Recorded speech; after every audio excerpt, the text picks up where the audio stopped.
Greetings, everyone. It's Alaya Ketani, and this is We Are Our Superhero podcast. This podcast is dedicated to life-giving and sometimes life-saving experiences in which I and my guests have become our own superhero by going beyond societal imposed limits and personally held limiting conditioning beliefs. I'm Alaya Ketani, internationally board certified hypnotherapist, intuitive change agent, helping clients for over 40 years with all aspects of their life. I'm a women's self-actualization skills trainer, and many people know me as the founder and executive director of the 501c3 nonprofit, Keeping All Women Safe, working for the increased safety, equality of women and girls everywhere, and the reform of unjust systems. These podcast episodes will be real, sometimes raw and deep, so please take care of yourself if an episode focuses on something very close to you. May what is shared be a source of great hope and inspiration for you just when you need it most. And may it free your mind and expand your heart. Be sure to subscribe on my YouTube channel and follow along on the Facebook page as well, so you can find out when this episode airs and all the others. This one is a great one for me. My guest is Allie Miller. Allie lives beyond traditional societal expectations, traveling full-time in a self-converted ambulance with her boyfriend, Stephen, and their golden retriever, Jackson. After living in Denver for 3 years, she realized that the version of success she was supposed to want, steady address, fixed routine, constant busyness, that didn't match the life she envisioned. So together, Allie and Stephen transformed a 1996 ambulance she found on Facebook Marketplace into their tiny home on wheels, creating a lifestyle built around freedom, adventure, nature, and living intentionally. The road brings uncertainty to them, where to park, what's next, how to navigate the unexpected, but it also brings unmatched beauty and freedom. For Allie, it's not just about travel. It's about living on her own terms beyond the societal norm, blending meaningful work as a financial advisor with the joys of exploration, love, and nature. Welcome, Allie.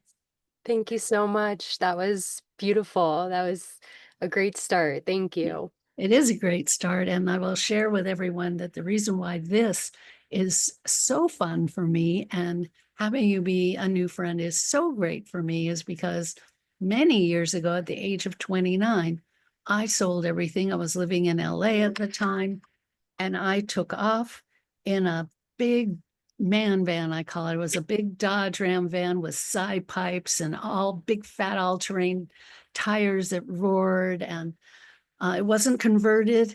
There was the one hard, flat back area where the seats were removed. And when I put down a foam mat, it was my bedroom. When I pulled out a little one-burner stove, I cooked my spaghetti.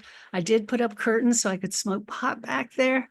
And I had a pot as a potty, another one to brush my teeth and wash my face. And I was in that van without an itinerary, traveling the back roads for over a year, learned a lot, was so naive when I took off that I didn't know how to make a campfire. I didn't even know that I needed to know. And a man came through the woods the first night and said, "Lady, can I teach you how to make a fire?" Because I had my long blonde hair, flames coming up from the can of lighter fluid that I was pouring into this fire. And I had amazing adventures, certainly some scary times and fear. I was in the middle of nowhere without cell phones, no technology, no common sense, just going wherever to turn left or right, not knowing up or down. And I met people from all over the world. Everyone came to my campfire to tell me their stories. So I that's think the that is, backdrop. Yeah, everybody, for my love for what Allie is doing and finding her to be such an incredible woman. So, thank you. Allie, Tell us your story. What made you do this, and why the ambulance? Why not? And I mean, I know a lot of women now are spending $100,000 on Sprinter vans and all that. What led you to the way you did it, and why did you do it at all? Yeah, absolutely. So first, I just want to say I think your story of when you were 29 is truly a testament to how beautiful it is to just get out on the road, and Yeah, that in life we really think we need so much more things, items, material things than we do. And to survive and to thrive, it does not take much, just those bare necessities and some inspiration and that self-confidence in yourself that you can go do anything. So, sure. um, love that.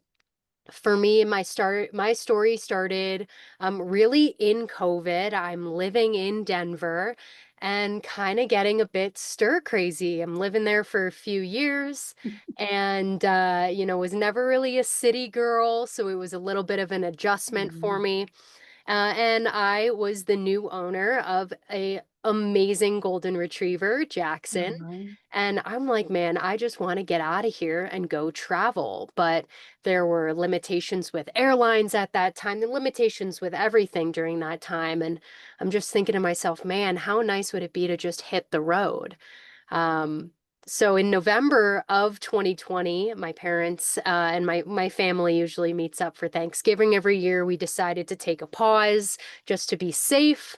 And I'm like, great, I've got the week off. Let me go give this a try. So I rented a van out in the coast of California and drove from LA up to San Francisco, turned around and went back down because I just had so much fun. I wanted to keep Yeah. going. And not 3 months later, I bought an ambulance. And the ambulance really came to fruition for a number of reasons. To your point, at that time, I was looking at all of my options, and the Sprinter van, especially a 4x4 or four-wheel drive, was about 80 grand for Yeah. just an empty cargo van. Mhm. And I'm thinking there's got to be a better way. I'm just getting started in my career, and I don't want to take out a big loan. I want to use, the assets that I have to build my home. And so I start looking at other options. And I also had heard that, it's something to think about if you ever build out a van or a rig of any kind, but the ceilings on vans are also curved. So it makes everything 100% custom. Obviously, if you can imagine an ambulance, it is a square box, and I've got my right angles, and it made the building process a little bit easier. But the ambulance really came to fruition because it was a 4x4. And I knew that was a non-negotiable for me. I'm a mountain girl. I love snowboarding and spending my time driving in the snow and in the mountains. So that was a big one for me. And I was able to find a 4x4 ambulance with the 7.3 Power Stroke diesel, which is Ford's million mile engine. So Wow. I Is felt, this a like gas engine or it's a diesel? diesel. Oh, okay. Yep. Now, So, do you have any trouble? Because I'm in all these Facebook groups for vans and all that people are doing now. Because I actually am envisioning a part two of for my yes. life soon. But I hear in those groups that there can be some trouble finding shops that work on diesel.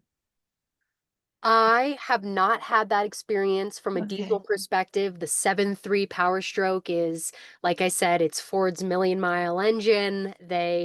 Um, that's amazing. they are amazing. I mean, you could see them going 4, 5, 600,000, no problem. And as someone who's not mechanically inclined, and at the time being single in Denver, knowing that this is my vision for the future, I was thinking, wow, I should really get a vehicle that I can get worked on, God forbid something happens. And also maybe something a little bit older that leans more towards mechanical than electronic. Sure. Because once you get into that electronic phase, it's really a bottleneck from the dealership perspective. Something goes wrong, you got to bring it Yeah. in. But So um, what year is your ambulance? In 1997. 97. And Mhm. did you have to get much mechanical or body work, not talking about the conversion, to make it road ready?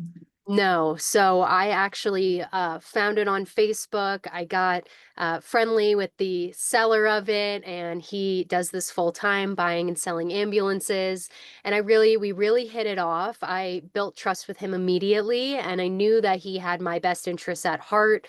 And so I flew out to Texas and bought it sight unseen. He picked me up from the airport in the ambulance, believe it or not.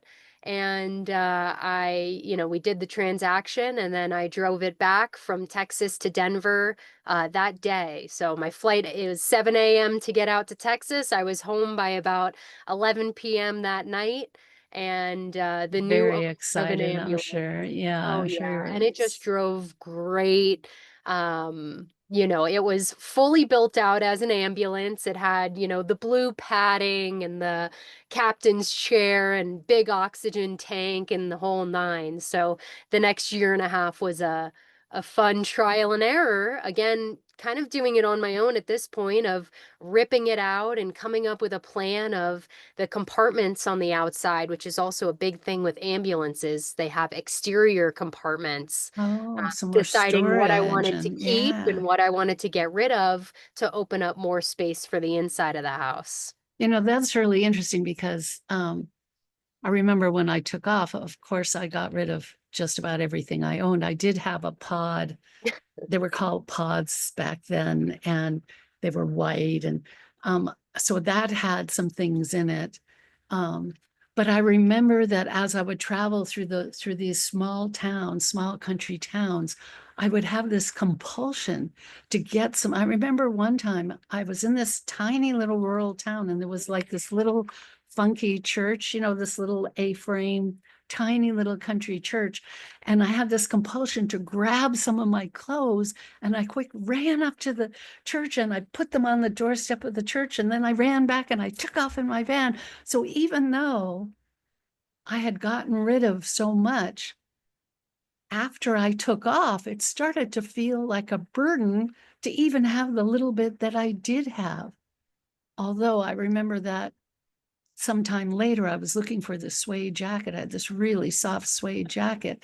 I couldn't find it. And then I realized, oh no, I gave it to that shirt. Put it to on the so there's something about being on the road, feeling so free, realizing you don't need a lot of stuff that even further refines that way of living and that part of ourself. And that feeling of freedom. This is why I'm like envisioning it now for some point, maybe a year from now, because I am the happiest when I'm taken off for somewhere. It's Yep, just, it's just the best for those of us who are explorers, right? It just yep, feels so fantastic.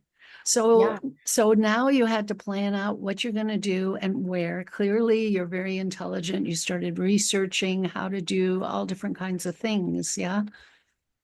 Yeah, yeah. I mean, just one thing to mention on what you said before, I think there's a couple points. Number one, I had about six garage sales every weekend for about 6 weeks when I was living in a house in Denver to get rid of all my stuff.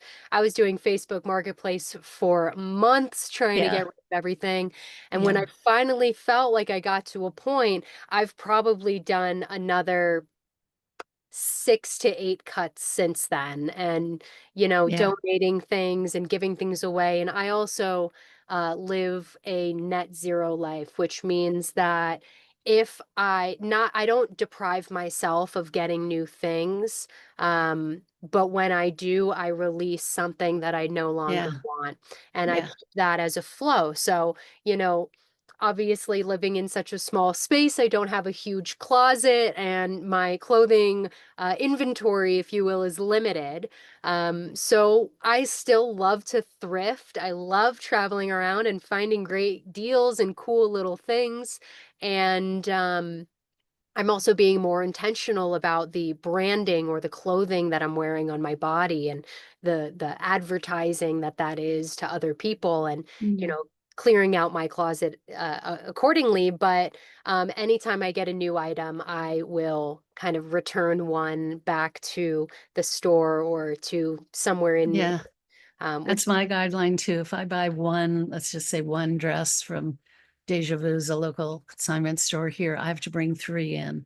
I have a oh, 1 to wow. 3 ratio. Yeah, because it can't build up. It can't, and even then I was just considering, I don't know whether it was last night when I was awake at 4 a.m., I was considering, I wonder if anybody has like a rod where you can hang some dresses, because I really like dresses.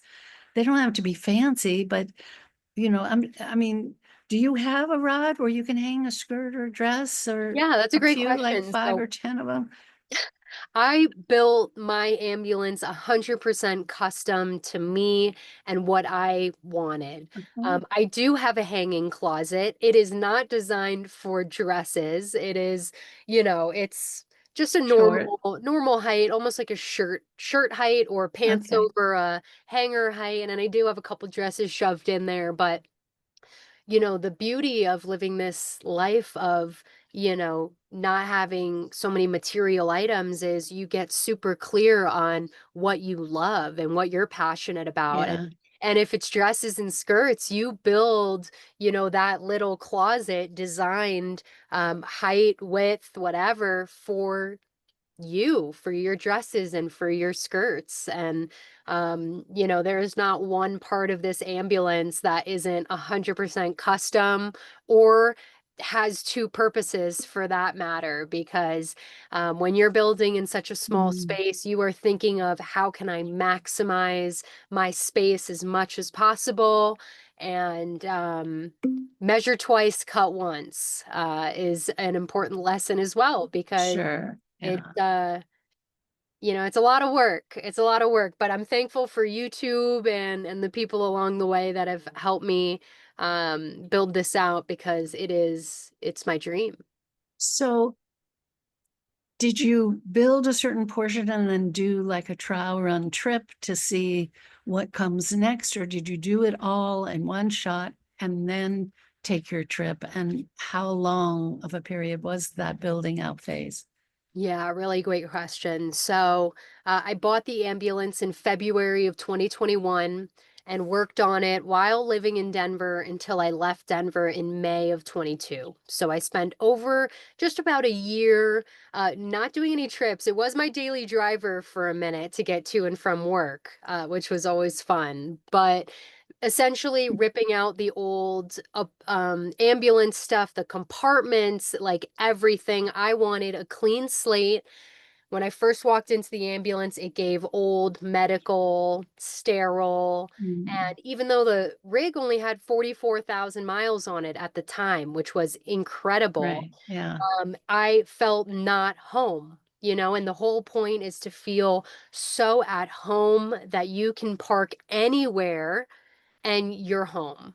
And so yeah, I went with the full gut. A lot of people that buy ambulances will use it as is. It's got compartments, cabinets, it's got a bench seat, you can convert to a bed, that kind of stuff.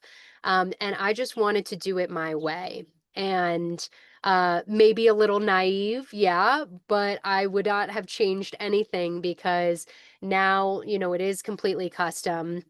So, as of May 2022, I pretty much had done the full gut, took about 100 pounds worth of wiring out of the ambulance, had a old AC unit removed, etc., and had cleaned it up to the point where I could start building my vision. And then between May and October or so, I worked on the ambulance full time. I had quit my job and made this my sole priority for the summer. This is what I wanted to accomplish. And in that summer, I ended up meeting my current boyfriend, Steven, through the ambulance community. Steven had his own ambulance. And when I moved to the East Coast to work on my ambulance full time, he ended up only being a few hours away. Reached out, told me he was a welder, and asked if I needed any help.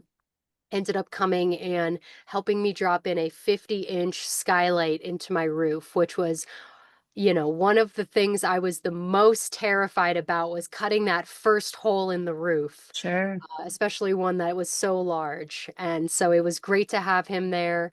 And then right after that, about 2 weeks later, I planned my first road trip. I had felt that the ambulance got to the point I had built a bed, still insulation on the walls, aluminum walls, no electricity, no plumbing, etc. But I had a bed, and it was like, now I can go on a trip. And we did. I invited Steven. I said, "You want to go on a 8-day road trip with me?" And he said, "Absolutely." And we ended up traveling up the coast of Maine to Bar Harbor, over New Hampshire, Vermont, and back down. And What was the season?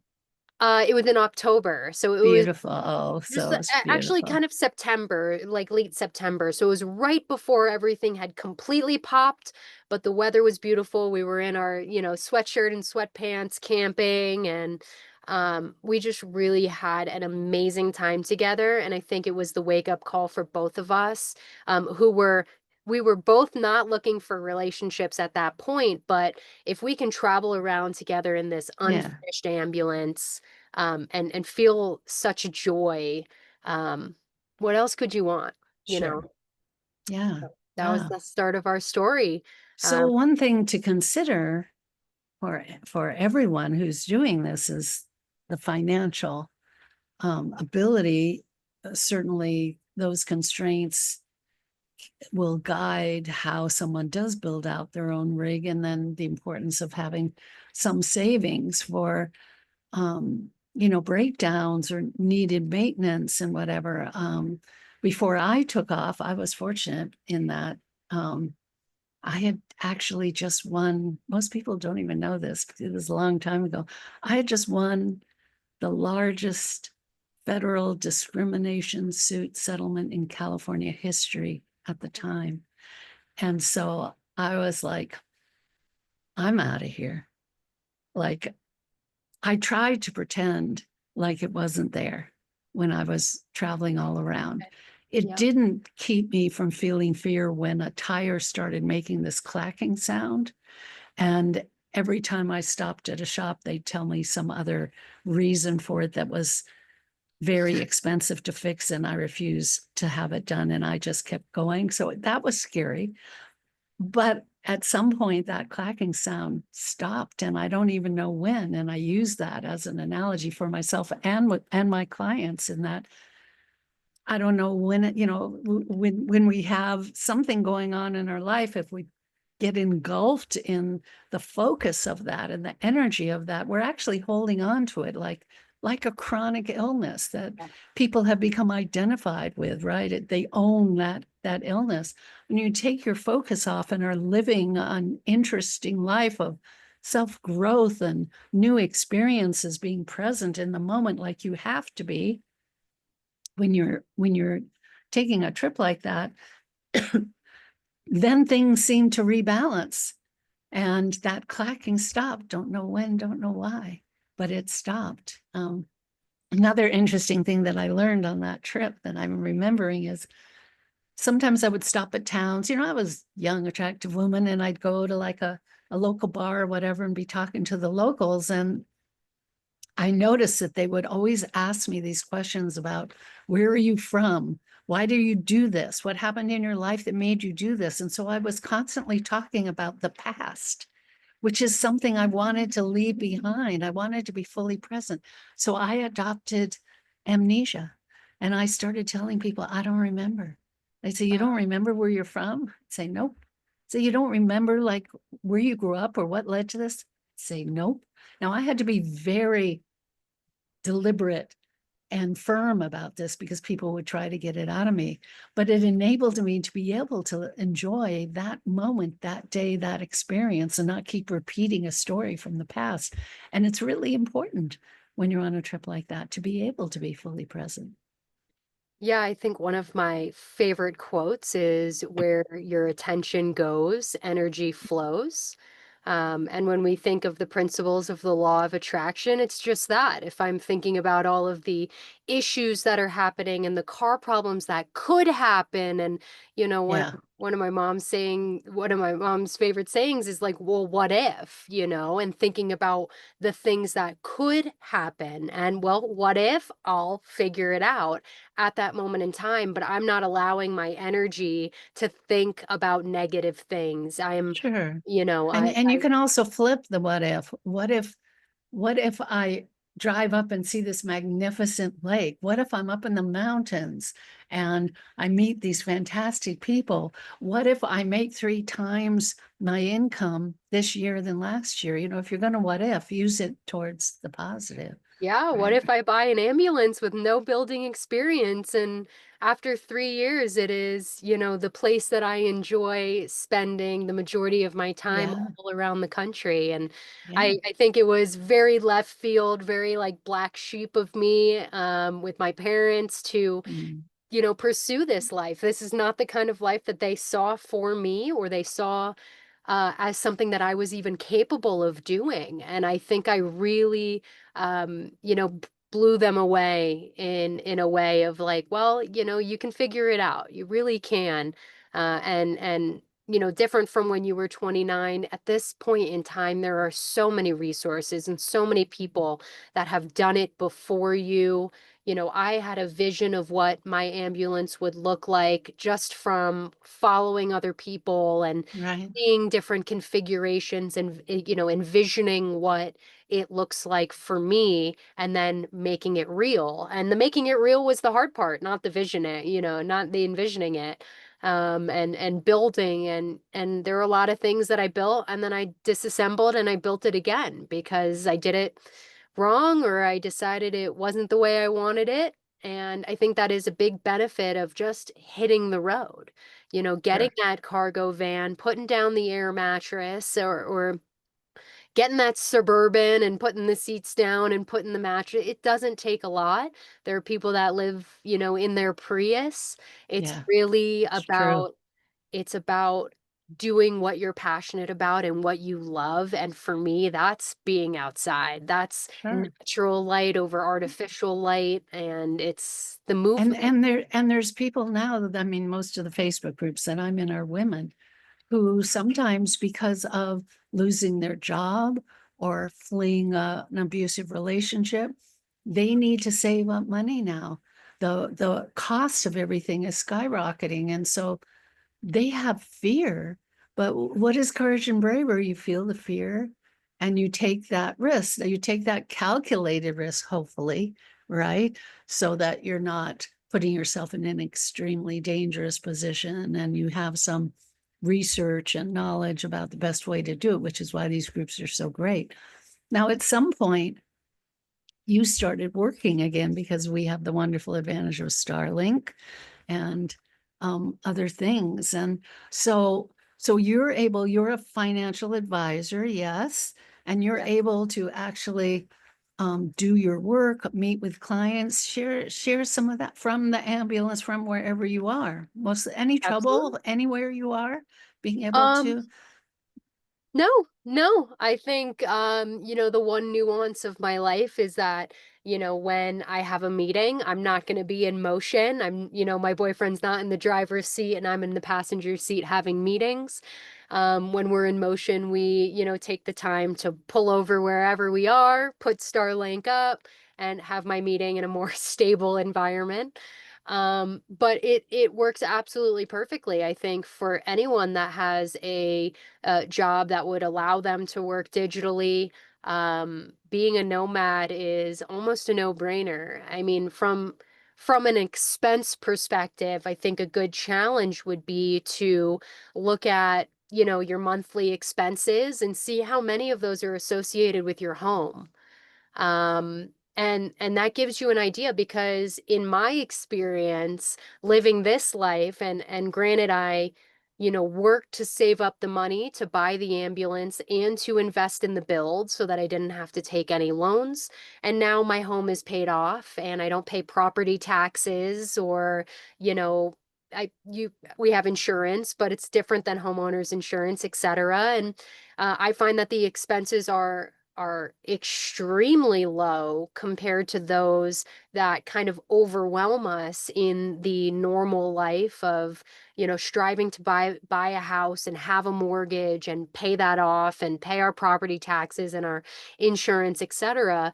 Um, this is very low committal in that way as well. It's that I don't have roots, and if something is bothering me, whether it's the a forest fire or a natural disaster of some kind, or I'm just ready to go. You just You fuel her take up off. and you go. So is your rig insured as an RV? It is. Yep. Yeah. It's titled and insured as an RV. Yeah, that's what's advised. It's That's about, interesting. I think I pay about $1,000 a year. Oh, okay. Yeah. That's very And reasonable. that's about it. So Yeah. no, no, I don't have any rent or mortgage, anything like that. And, I think Electric or a fun yeah. story. Yeah. No electric, totally off Do you have grid. solar? Yep, solar Uh-huh. panels. I actually elevated myself to an electrician and a plumber during this build and learned the ins and outs of the whole electric system and built the electric system in the ambulance. I got batteries and, an alternator so it charges from the front of the um, ambulance Right. when the engine is running, and also solar and also plug-in. So when I have access to an outlet, I can plug right into the ambulance and charge it up that way. Now, did you have anybody check your work to make sure that there wasn't No, going to be any kind of fire or any you no, felt no, you I did it. I felt good about it. I had my YouTube University lessons that I did for a few hours, and I'm sitting there and, putting everything together. And I just remember the day I'm sitting on the floor in front of the electrical system, and I turned the battery cutoff switch to on, and I heard beep beep beep, and my fan, my max air fan in my roof opened and started to move air around, and it was one of the best feelings ever. yeah, success. Yeah. One of the beautiful Success. things about electric is it's very straightforward. There's very little room for opinion or like nuances. It's like red, black, or, 120 volt or 12 volt, and you just know what you're doing. And as long as you have breaker boxes and fuses in the right places, you can hopefully avoid a big problem. And so, yeah.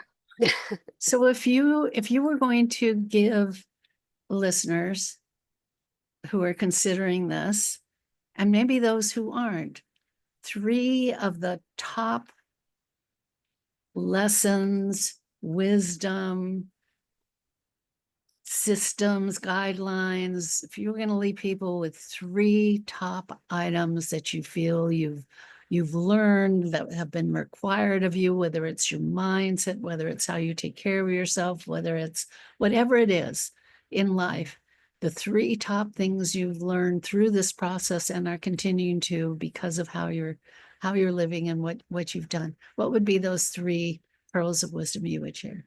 Sure.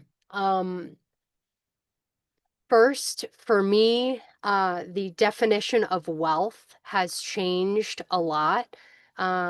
Most people, when they first hear the word wealth, they think about money.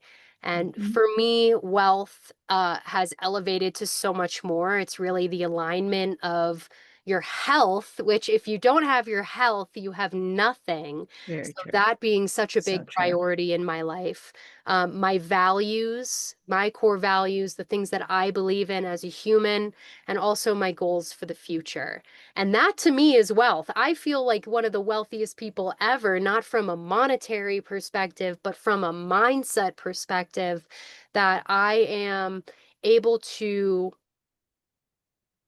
separate myself from a lot of the societal BS that we see in our world. So I think number two, pearl of wisdom, would be being more aware of the decisions that you're making with your money.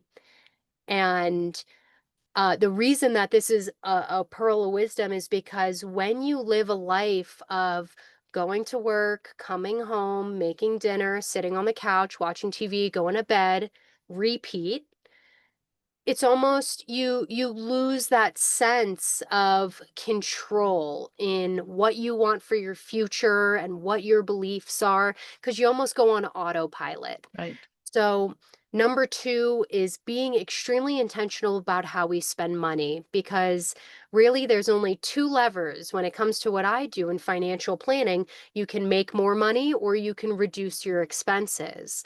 And for a lot of people, reducing our expenses is the main lever that we can pull. So, a lot of people don't have control over their income unless they're entrepreneurs like us. But when it comes to an expense perspective, looking at what you're spending money on and seeing, is that bringing you joy? Is this furthering your progress in life, or are you just doing it to do it, or are you just doing it because of the societal pressures to do it? Um, for And then number example, three, wait, yeah, number three. hmm. What about the state of mind when approached with doubt or fear? I don't let those intrusive thoughts come into my mind. I truly believe that our energy is sacred and it is always flowing through us from the universe. When we hold on to certain things like resentment, fear, anger, any of those low vibration energies, we are attracting more of that into our lives. When we are able to see ourselves as the self-manifesting creatures that we are, and that our energy, it dictates how we talk to people more than our words do. Mhm. And that you can achieve anything, I mean, I could be Yeah. upset about what's happening in the world and politics and overwhelmed about feeling like having children and what is that going to look like for them to be raised in this world. And if most people my age can't buy a house, and how are my children going to buy a house in 30 years? There's a lot of negative, intrusive thoughts that we can dive into. Um, and you will not get to where you want to be by being in those thoughts, right? Right. We're going to And what become and depressed. very And true. And one thing that I teach to my clients and that I clearly have practiced for many years is whatever we are practicing, we will become skillful.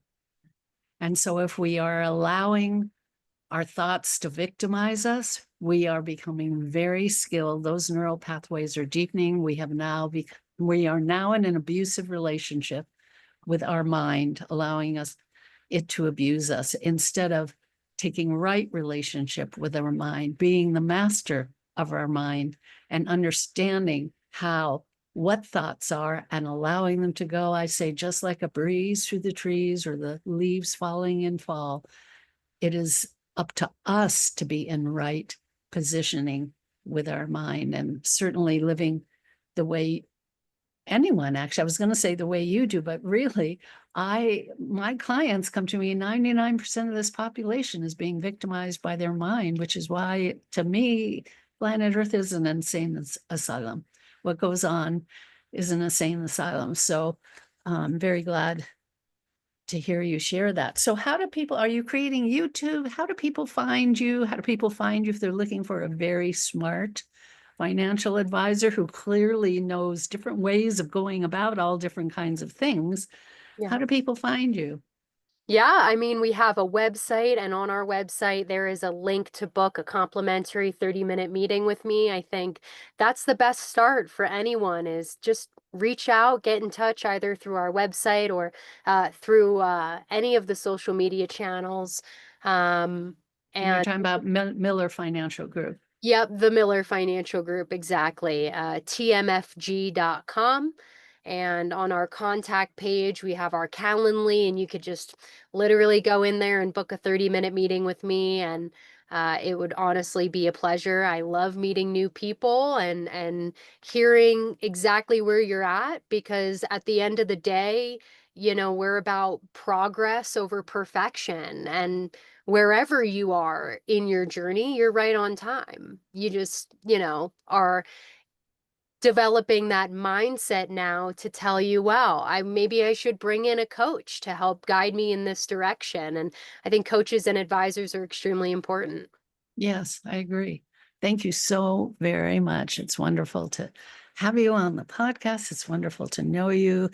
Allie is the modern day version of me when I did it 29 years ago, with a lot more knowledge and skill and understanding about life. But here I am at almost 72, having made it and learned a lot in the process. So for people who would like to find out more about working with me, you can visit my website and book a transformative consultation at alchemizechange.com. Alchemize is an ancient process of turning base metal into gold. My training program is the Superhero Woman Emergence. It's the Superhero Woman method, which is really designed after my life and the many different qualities, characteristics, and components that I had to use to come through catastrophe, as well as a lifetime of training and experience with clients, and my nonprofit, keepingallwomensafe.com.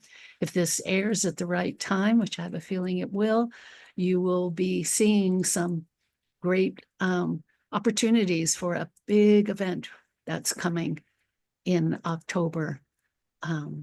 And so watch for that. Hey, my new friend, we'll be speaking again. Happy trails to you. And again, thank you so much for making time to share with me right now. Appreciate you Yes. greatly. Likewise, likewise. Have a good one, and we'll talk soon. Okay.